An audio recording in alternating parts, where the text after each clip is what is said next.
So for this video guys ay palitan natin ngayon tong langis ng ating motor. So ayan, tignan nyo naman ang ating itim-itim na tapos kaunti na lang yung natira. So pagkatapos natin mag-change oil guys ay palitan din natin tong bearing natin dito sa harap.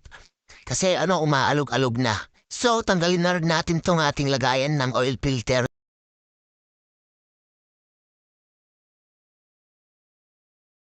Ito nga pala yung gagamitin natin langis Motul 3,000 plus tapos ito yung ating oil filter. Syempre original yan guys. So dito nga ay sinalin ko na yung ating langis na 1 lit.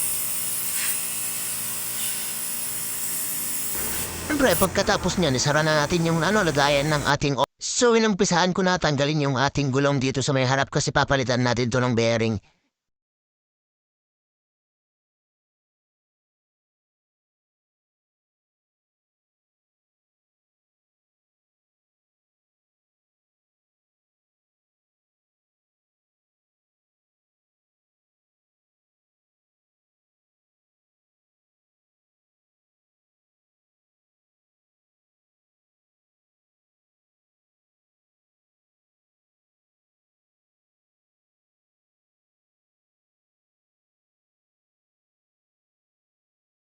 Ayun na, tatlo na yan. Uwi na ako.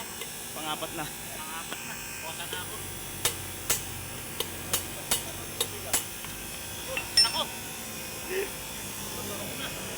Luluwak yan.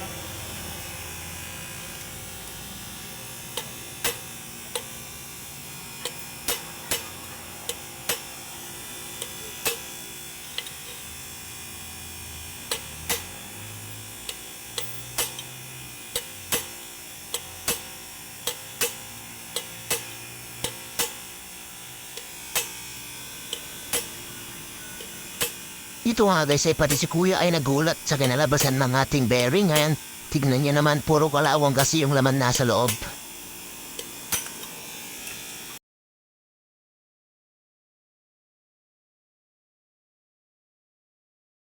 Yung stock ng ganito, RCB. Ganyan din issue ko sa unang RCB ko noon, bearing.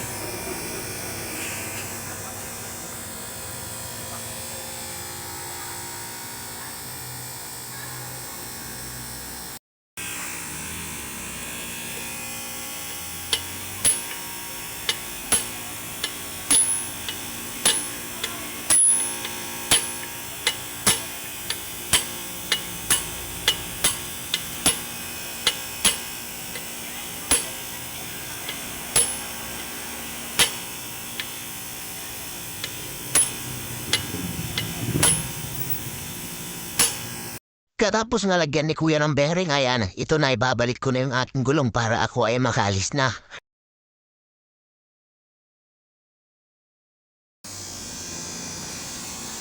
Ayan, tapos na yung ating motor at in-shout natin si kuya guys. Ayan, bye-bye.